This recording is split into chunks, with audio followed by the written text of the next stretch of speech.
రోజుల కోర్సు పూర్తి చేస్తే చాలు 100% ప్లేస్మెంట్ సపోర్ట్ తో సాఫ్ట్వేర్ జాబ్ మీ సొంత. వెంటనే కోడ్ జ్ఞాన్ డెస్టినేషన్ ని సంప్రదించండి. నమస్కారం గురుగారు. నమస్తే అమ్మా. మాఘమాసంలో వచ్చే పౌర్ణమి యొక్క విశిష్టత ఏంటి గురుగారు? ఆ రోజు మనం చేయవలసిన పూజా విధానం, ఆచరించాల్సిన నియమాలు ఏంటి గురుగారు? శ్రీ గురుభ్యో నమః. ముఖ్యంగా చైత్రాది 12 మాసాలకి కూడా ఒక్కొక్క ప్రత్యేకత ఉంటుందండి. మనందరికీ బాగా తెలిసినటువంటి మాసము కార్తీక మాసం, అంటే పుణ్యమాసంగా మనం అందరికీ బాగా భావించేది. ఈ కార్తీక మాసంలో ప్రత్యేకత ఏమిటంటే దీపారాధన ప్రత్యేకత. కార్తీక మాసంలో దీపం పెడితే కొన్ని కోట్ల జన్మల యొక్క పాపము నశించిపోతుంది. అదేవిధంగా మాఘమాస ప్రత్యేకత నదీ స్నానము, సముద్ర స్నానము ప్రత్యేకత. ఎవరైతే ఈ మాఘమాసంలో నదీ స్నానము కానీ, అంటే గంగా నదీ స్నానం కానీ, పుణ్యనదీ స్నానం కానీ, సముద్ర స్నానం కానీ ఆచరిస్తారో పాపము, మహాపాతకములని కొన్ని ఉంటాయి, ఉపపాతకములని కొన్ని ఉంటాయి, సురాపానము, బ్రహ్మహత్యా పాతకములని కొన్ని ఉంటాయి. అంటే ఘోరమైనటువంటి పాపరాశుల్ని కూడా వాటిని డివైడ్ చేసి పెట్టారనమాట. గురు యొక్క పత్నిని మనం వేరే విధంగా చూడడమైనా, గోవుని చంపడమైనా, బ్రాహ్మణుల్ని హింసించడమైనా, కన్యాదానము అంటే కన్యని అమ్ముకోవడం, అంటే కూతుర్ని కట్నం కోసం అమ్ముకోవడమైనా, ఇలాంటివన్నీ కూడా వారి యొక్క పాపం వల్ల విభజించబడ్డాయి. అంటే మాంసము తినడము, ఇవన్నీ కూడా, సురాపానము, ఇవన్నీ కూడా. అయితే వీటిని ఆధారంగా ఈ సురాపానము, బ్రహ్మహత్య, మహాపాతకములు, ఉపపాతకములన్నీ నశించిపోవడానికి మాఘమాసంలో పౌర్ణమి నాడు కనుక సముద్ర స్నానం ఆచరించినట్లయితే దానికి ఉన్నటువంటి పాపరాశి, మన శరీరానికి, ఆత్మకి ఉన్నటువంటి పాపరాశి, శరీరానికి పాపరాశి అంటే ఆరోగ్య సమస్యలు, మనకున్నటువంటి పాపరాశి మన కర్మ, చేసిన కర్మ అంతా కూడా నశించిపోతుందండి ఖచ్చితంగా. అయితే ఈ మాఘ పౌర్ణమి నాడు ఎప్పుడు స్నానం చేయాలో కూడా శాస్త్రం చెప్పింది. అంటే జనరల్గా స్నానం చేయాలనుకుంటే చాలామందికి దగ్గరలో నది ఉంది అనుకోండి, నదిలో స్నానం చేయొచ్చు. లేదు, నది లేదు, బావిలో స్నానం చేయొచ్చు, చెరువులో స్నానం చేయొచ్చు. నది లేదా పుణ్య నది, గంగా నది, సముద్ర స్నానము, ఇవన్నీ కూడా స్నానం చేయడానికి అనువైనవి, పుణ్యప్రదమైనవి. దగ్గరలో నది ఉంటే నదిలో స్నానం చేయండి, సముద్రం ఉంటే సముద్రంలో స్నానం చేయండి. ఏ సమయంలో చేయాలి అని అంటే ఉదయం బ్రహ్మ ముహూర్తంలో, అంటే సూర్యోదయానికి 96 నిమిషాలు వెనక్కి వెళ్ళి అక్కడి నుంచి వచ్చేటువంటి 48 నిమిషాలు కూడా నదిలోనే స్నానం చేయాలి, అక్కడే ఉండాలి. అది స్నానం అంటేనండి. అంటే ఏదో వెళ్ళి 3 ముడుగులు వచ్చి పైకి వచ్చేయడం కాదు. 48 నిమిషాలు స్నానం చేస్తే దాని యొక్క ఫలితం అందుతుంది అని శాస్త్రం చెబుతోంది. దీంతో పాటుగా ఈ మాఘమాసం అనేటువంటి చాలా ప్రత్యేకమైందండి. ఎందుకంటే మాఘమాసము, మాఘ అంటే పాపాన్ని నశించేది, పాపాన్ని ఇవ్వనిది అని అర్థం వస్తుంది. సో ఈ మాఘమాసంలోనే మనకి ఎన్నో రకాల పుణ్యతిథులు వచ్చాయి. రథసప్తమి ఉదాహరణకి మనం చెప్పుకున్నాం. అదేవిధంగా శ్రీపంచమి, సరస్వతి వాగ్దేవి అమ్మవారి యొక్క జయంతి శ్రీపంచమి. తరువాత భీష్మ అష్టమి, భీష్మ ఏకాదశి, అంటే విష్ణు సహస్రనామాన్ని సాక్షాత్తుగా ప్రపంచ మానవాళికి అందించినటువంటి భీష్ముడు ఆ రోజునే పరమపదం చెందాడు. అదేవిధంగా మాఘ బహుళ చతుర్దశి నాడు మహాశివరాత్రిగా శివుడి యొక్క ఆవిర్భావనగా మనం జరుపుకుంటూ ఉంటాం. ఈ విధంగా చూసుకుంటూ ఉన్నట్లయితే ఈ మాఘమాసానికి ఎంత ప్రత్యేకత ఉందో మీకు కూడా అర్థమవుతుంది. సూర్యభగవానుడు, వాగ్దేవి, భీష్మ ఏకాదశి, అదేవిధంగా ఈ యొక్క మహాశివరాత్రి, మధ్వానవం, ఇవన్నీ కూడా ఉంటాయి.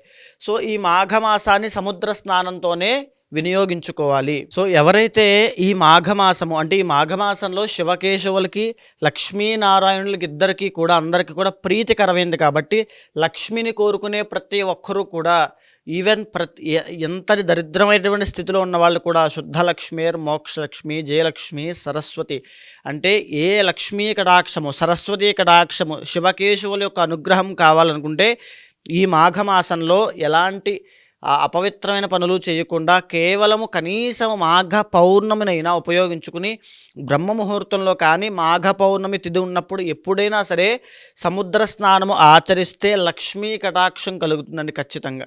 అయితే ఎలాంటి ఏ నదుల్లో స్నానం చేయడం వల్ల ఏ ఫలితం దక్కుతుందో కూడా మనకి శాస్త్రంలో చెప్పబడింది. మాఘ పౌర్ణమి నాడు ఎస్పెషల్గా ఇంట్లో పెద్దవాళ్ళు వేడి నీళ్ళతో కనుక స్నానం చేయగలిగితే దానివల్ల సంవత్సరం పాటు పుణ్యం నదిలో స్నానం చేసిన ఫలితం దక్కుతుంది. అదేవిధంగా బావి నీళ్ళల్లో కనుక స్నానము చేస్తే 12 సంవత్సరాలు పుణ్యనదిలో స్నానం చేసిన ఫలితం దక్కుతుంది. చెరువులో కనుక స్నానము చేస్తే 24 సంవత్సరాలు పుణ్యనది స్నానము చేసిన ఫలితం దక్కుతుంది, సాధారణమైన నదిలో స్నానం చేస్తే. అదేవిధంగా పుణ్యనది స్నానం అంటే ఏదైనా ఒక గోదావరి, కృష్ణ అలాంటి వాటిల్లో కనుక స్నానం చేసినట్లయితే 9600 సంవత్సరాలు పుణ్యనది స్నానము చేసిన ఫలితం దక్కుతుంది. ఇకపోతే సంగమ స్థానాలు అంటే ప్రయాగరాజ్ ఉన్నాయి చూసారా, ఇలాంటి వాటిలో కనుక స్నానము చేయగలిగితే 38,400 సంవత్సరాలు పుణ్యనది స్నానము చేసిన ఫలితం దక్కుతుంది. గంగానదిలో స్నానము చేస్తే 3,84,00,000 సంవత్సరాలు పుణ్యనది స్నానం చేసిన ఫలితం దక్కుతుంది. అదే త్రివేణి సంగమంలో కనుక స్నానము చేస్తే గంగానదిలో స్నానము చేసిన దానికంటే 10 రెట్లు ఫలితం ఎక్కువ దక్కుతుంది. సముద్ర స్నానము కనుక చేస్తే గంగానదిలో కన్నా, త్రివేణి సంగమంలో కన్నా సముద్ర స్నానం కనుక చేస్తే శాస్త్రం చెప్పిన మాట అది మాటల్లో చెప్పలేనటువంటి ఫలితము.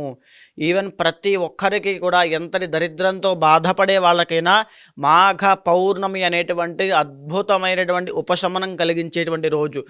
అదేవిధంగా ఈ మాఘమాసంలో వచ్చేటువంటి అమావాస్యకి కూడా పితృతర్పణాలకి, పితృకర్మలకి వాటికి కూడా చాలా ప్రత్యేకమైనటువంటి తిథిగా ఆ రోజు చెప్పుకుంటాం. ఇప్పుడు మనం మాట్లాడుకునేటువంటి పౌర్ణమి గురించి కాబట్టి ఆ రోజు చేయవలసిన పనులు ప్రత్యేకంగా ఉదయమే బ్రహ్మ ముహూర్తంలో నదీ స్నానము కానీ, సముద్ర స్నానం కానీ ఖచ్చితంగా ఆచరించండి. ఒకవేళ మీ ఇంటి దగ్గరలో కానీ, మీ చుట్టూ పరిసర ప్రాంతాల్లో కానీ ఎక్కడ నది కానీ సముద్రం కానీ లేక మీరు వెళ్ళలేక ఆ పరిస్థితుల్లో ఉండి ఖచ్చితంగా స్నానము చేయాలి అని తహతహలాడుతూ ఉన్నట్లయితే నేను చెప్పినటువంటి మంత్రాన్ని చెప్పుకుంటూ మీ ఇంట్లో ఉన్నటువంటి మీరు స్నానం చేసే నీళ్ళమైన చెయ్యి వేసి ఆ మంత్రాన్ని చెప్పి అభిమంత్రించి ఆ తరువాత స్నానము చేస్తే పుణ్యనది స్నానము చేసిన ఫలితం మీకు దక్కుతుంది. ఆ మంత్రాన్ని చెబుతాను, శ్రద్ధగా వినండి. గంగే చయమునే చైవ గోదావరి సరస్వతి నర్మదే సింధు కావేరి జలే అస్మిన్ సన్నిధం కురు. ఇది ఆ మంత్రము. ఈ మంత్రాన్ని ఒక 3 సార్లు చెబుతూ ఆ చెయ్యి మీరు స్నానం చేసే నీళ్ళపైన వేసి కనుక అభిమంత్రించి స్నానము చేస్తే పుణ్యనది స్నానం చేసిన ఫలితం దక్కుతుంది.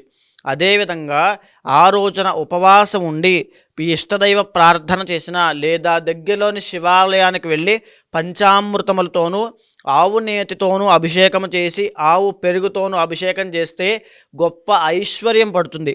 ఎవరికైతే రుణ బాధలు ఉంటాయో అండి, లక్ష్మీ కటాక్షం కావాలి, ఆనందం కావాలి, సంతోషం కావాలి, కుటుంబ సమస్యలు తొలగిపోవాలనుకుంటే ఆ రోజున శివుడికి పంచామృతాలతో ఎస్పెషల్లీ ఆవు పెరుగు, ఆవు నేతితో అభిషేకం చేస్తే ఉన్నటువంటి సమస్యలన్నీ తొలగిపోతాయి. అందులోనూ మరీ ముఖ్యంగా ఆ రోజు శివుడికి అభిషేకం చేసేటప్పుడు తిల్లలు అని ఉంటాయండి, అంటే నువ్వులు అని అర్థము. చాలామంది ఉన్నటువంటి అపోహ ఏమిటనంటే తిల్లల్ని మనం ముట్టుకుంటే దరిద్రం అని, లేకపోతే చేతికిస్తే దరిద్రం అని భావిస్తూ ఉంటారు. అలా కాకుండా తిలలు విష్ణు స్వరూపాలండి, విష్ణు యొక్క స్వేద బిందువులే తిలలు. కాబట్టి ఆ తిలలు ఈశ్వరుడికి కూడా చాలా ప్రీతైనవి.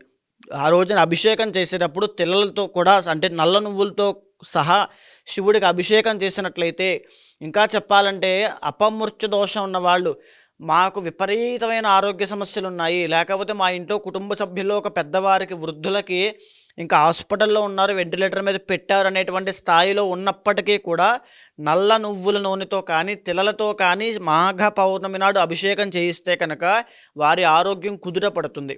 వాళ్ళు ఆ స్థాయి నుంచి పూర్ణ ఆరోగ్యంతో బయటకు వస్తారు, ఆయుష్ పెరుగుతుంది. అయితే ఆ రోజున తిలదానం చేయడం కూడా శని యొక్క దోషాన్ని పోగొట్టుకోవడానికి గొప్ప ఉపశమనం కలిగించేటువంటి రోజు. దీంతో పాటు ఆ రోజున మాఘ పౌర్ణమి నాడు సాయంత్రం వేళ కూర్చుని విష్ణు సహస్రనామాన్ని కనుక పారాయణ చేసినట్లయితే ఉన్నటువంటి దరిద్రము ఏ నక్షత్రం అయినా, ఏ రాశి అయినా, ఎవరైనా సరే విష్ణు సహస్రనామ పారాయణ వల్ల గొప్ప ఉపశమనం కలుగుతుందండి. ఉదాహరణకు మనం చూస్తే కనుక ఈ 12వ తారీఖుకి బాలేనటువంటి రాశులు, కుంభరాశి వాళ్ళకి బాలేదు, తులారాశి వాళ్ళకి బాలేదు, మీనరాశి వాళ్ళకి ఈ వార ఫలితాలు బాగాలేదు. ఈ 3 రాశుల వాళ్ళు ఎస్పెషల్గా విష్ణు సహస్రనామ పారాయణ చేయండి, ఏకాదశి రుద్రాభిషేకం చేయించండి, అందులో తిలలతో సహా చేయించండి. అద్భుతమైన ఫలితాలు చూస్తారు. ధన్యవాదాలు గురుగారు. నమస్తే అమ్మ.